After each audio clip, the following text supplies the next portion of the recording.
Alright guys, today I'm going to teach you guys how to install the 12 mode rapid fire kit here from Wordene mods.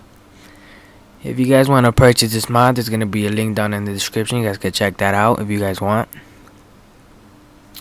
Alright, so I'm just going to unbag this anti-static bag here and show you guys what's inside. Alright, there's going to be some solder here, a total of 4 resistors. I accidentally left one in the bag. As for the resistors, there's going to be 3 220 ohm resistors and 1 10k ohm resistor. Not going to be needing the 10k ohm resistor, as this is going to be a CG and CG2 install. And as for one of the 220 ohm resistors, you won't be needing one of them if you're going to be installing blue, white, neon green, pink, or purple LEDs. Alright. So, alright, I'm going to take out the other resistor. You can just set the 10k ohm resistor aside for now. Alright, you're gonna be needing that.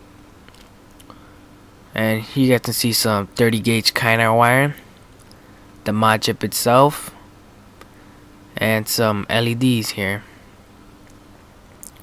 Alright, so I'm just gonna show you guys that this is a CG2.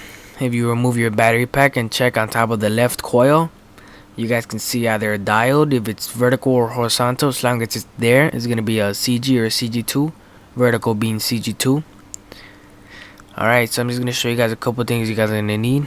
Here I'm just going to be using my own 6040 rosin core solder. You guys can use the one that's included. I'm just going to use my own. You're also going to need buy a Torx security bit screwdriver if you don't already have one. Make sure it's a security bit, as this is the only one that can bypass the security pin on the Torx screws in the wireless remote. And you're also gonna need a soldering iron, of course. A 30 watt should be the best option. 15 watt should be also good. 45 watt, anything above 30 watts you should be damaging your board if you don't know how to use it. And as for the rosin core, you guys can use rosin solder flux here, as it helps remove oxidation. And I'm also going to be using brass coil tip cleaner for my soldering iron, as it doesn't decrease the heat of the tip. And I'm going to be using you're going to need something sharp like an X-Acto knife. I'm going to be using my pocket knife here and some tweezers. Alright, so let's get to it. Open up your controller now. I'm not going to show you guys how to do that, but once you get to this point, you guys can see the little indent on the chip itself. That's going to indicate pin 1, and that's going to need to be in the bottom left corner when you place it down.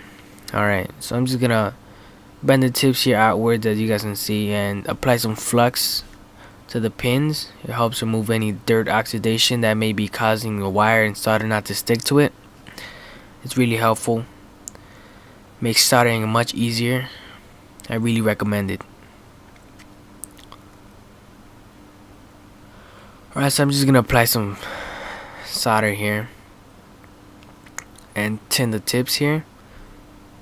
Alright.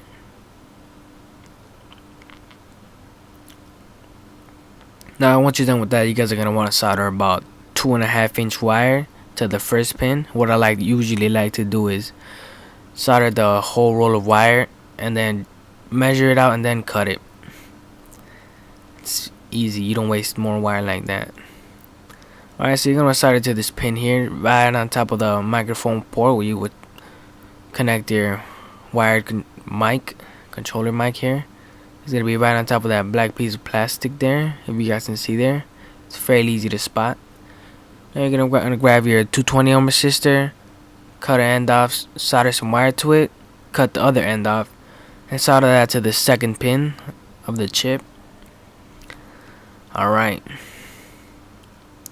Now you're going to want to measure that wire out to reach the bottom of the 4th player LED. You just want to tap with a nice little bubble on the end of your soldering iron. It's really easy to do. Alright. And now you want to grab your other 220 ohm resistor, and you want to solder that to the middle pin of these 3 shown on top of the left rumble pack. You guys can easily spot those You want to solder a wire to the third pin long enough to reach the other end of that resistor. You're just gonna want to solder that. Alright. Try to keep wires out of the way of any contact points, such as the D-pad, and you tuck those under or something. I solder a wire to the fourth pin there, and you're gonna wanna solder that to the middle pin of the sync button there. Make sure not to have a lot of excess solder on the end of your tip, as you might bridge the pins of this sync button. You want to have most of it tinned on the wire itself, that way you don't bridge anything. And we're going to do the same as you did to the other side. You want to solder it to the middle pin of those three. Alright, now once you're done with that, you want to grab a wire, solder that to the fifth pin, and solder on the other end of that wire to the other end of the resistor. Real easy to do.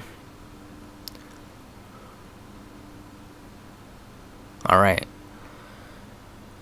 now you want to grab a wire and solder it to the sixth pin of this chip here, and you're going to solder that to the top side. In my case, it's the bottom because I'm holding the controller backwards or upside down. Alright, so here's where you're going to choose whether you want jump shot or drop shot. You want to grab your knife or whatever you're using. You want to scrape a thin layer of the black coating there to expose copper. Has to be on the top side, and you have to do it usually more on top. That way you don't interfere with the button pressing. And you're gonna solder wire to the seventh pin there, and you want to run the other end and solder that to the exposed piece of copper that you scraped. Alright, real easy to do.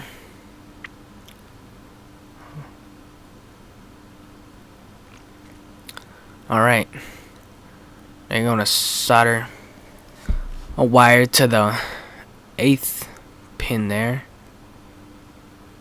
and out of those three contacts right there, solder points, you're gonna solder it to the bottom one. Alright, that's easy. Alright, now just tuck the wires around here. You guys can see I've tucked them around the back, the ones that go across the board. And just make sure you put the controller back together without pinching any wires. Alright, now just turn on the mod. Just tap this sync button. And if you would like to scroll through the modes, just hold down the right trigger and tap the sync button the number of times that equals the mode you want to get to. And if you, alright, here I'm just going to show you guys. Just hold down the right trigger. Alright, that's real easy to do. Now if the mode is adjustable, you want to hold down the left trigger and tap the sync button. It's going to put you in programming mode. Now you want to tap the right trigger to increase shots per second and the left trigger to decrease shots per second. Alright, that's about it. Now just tap the sync button. It's going to put you back in rapid fire mode. Now if you want to set it back to default settings or factory settings, you're going to turn off the controller, hold down both triggers, and just turn the controller on. The fourth play should blink pretty fast.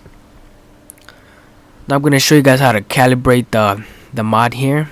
You're going to want to hold down the sync button, hold it down, turn on the controller. It should take a couple of tries here, but you'll get it.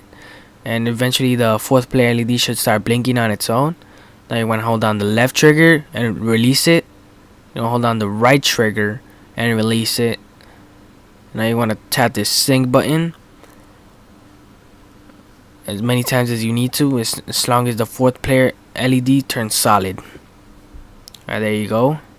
See, that's all it took. Now the controller is calibrated, and that's it. That's all you gotta do.